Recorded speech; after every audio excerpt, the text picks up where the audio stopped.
최근 토트넘 홈에서 열린 6회 승리전의 반전 경기력이 영국 축구계를 충격에 빠뜨렸습니다. 손흥민이 선발 명단에서 제외된 상황. 토트넘은 뉴캐슬에게 철저히 유린당했지만 후반전 손흥민이 투입된 이후 경기 분위기가 급격히 반전되었다. 경기 종료 후 더욱 주목받은 사실은 토트넘의 공격 통계였습니다. 이날 손흥민이 없었던 전반전. 토트넘은 슈팅 시도 자체를 거의 못했지만 그가 투입된 이후 토트넘의 공격이 살아나며 슈팅 시도가 급증했습니다.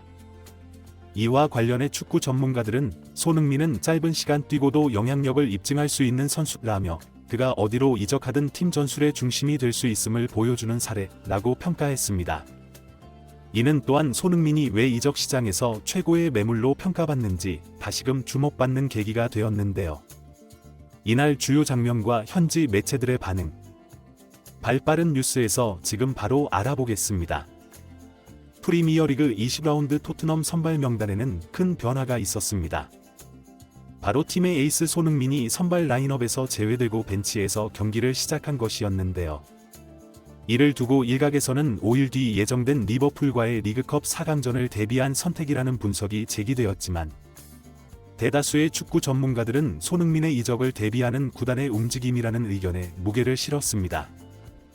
그 이유는 명확했던 1월 1일 이후 자유계약 신분을 취득하게 된 손흥민은 여전히 전 세계 윙어 중 5손가락 안에 들 만큼 뛰어난 월드클래스급 선수라는 평가를 받고 있었습니다.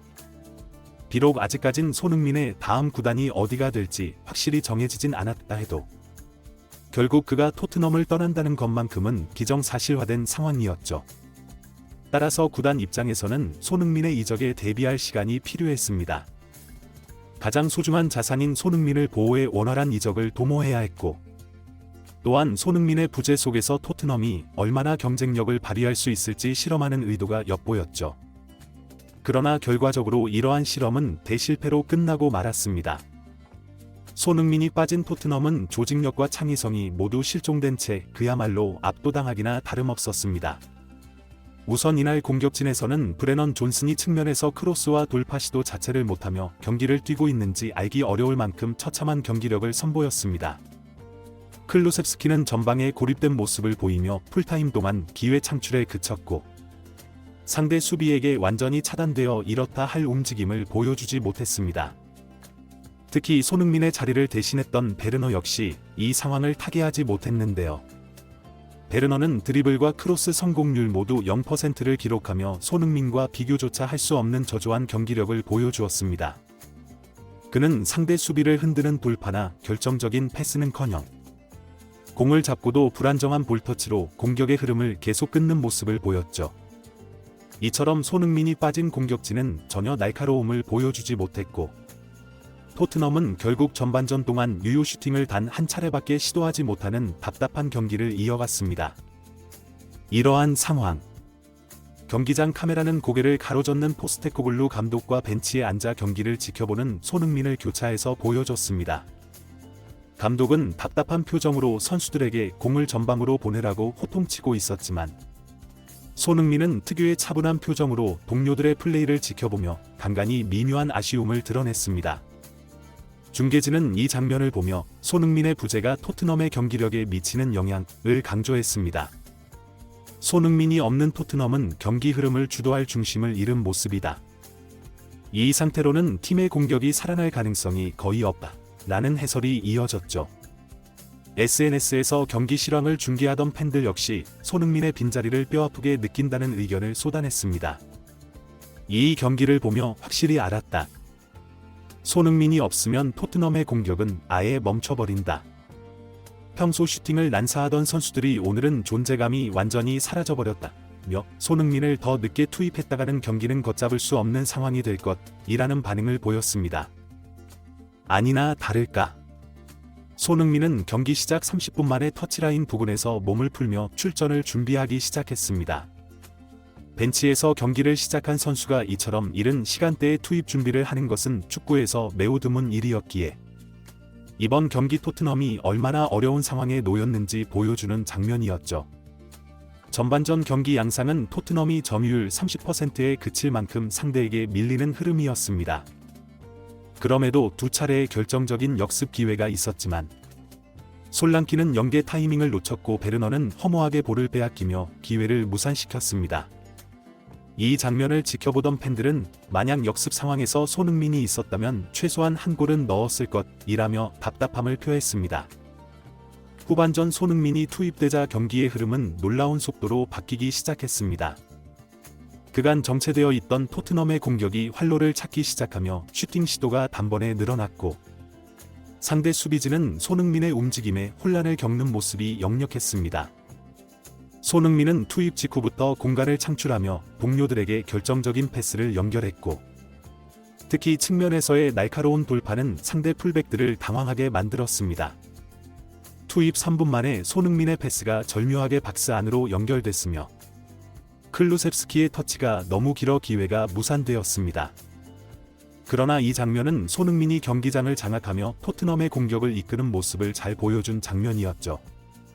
이러한 변화가 나타난 이유는 분명했습니다. 기존 토트넘 선수들은 뉴캐슬의 강한 압박에 허둥대며 공을 전진시키지 못했지만 손흥민은 특유의 침착함과 압박 대처 능력으로 상대를 무력화했다는 것이죠. 그는 낮은 위치에서부터 공을 전진시키며 단순한 패스가 아니라 공격의 활로를 직접 열어갔습니다. 특히 측면에서 뉴캐슬 수비진을 압도하는 손흥민의 돌파는 경기의 흐름을 완전히 바꿔놓았는데요. 그는 공간을 창출하며 뉴캐슬의 조직적인 수비를 흔들었고 결정적인 순간 절묘한 패스로 매디슨에게 완벽한 슈팅 기회를 만들어냈습니다. 그러나 매디슨의 슈팅은 골대를 아슬아슬하게 벗어나며 팬들의 탄식을 자아냈죠. 하지만 이날 진짜 워스트 플레이어는 단연 브레넌 존슨이었습니다.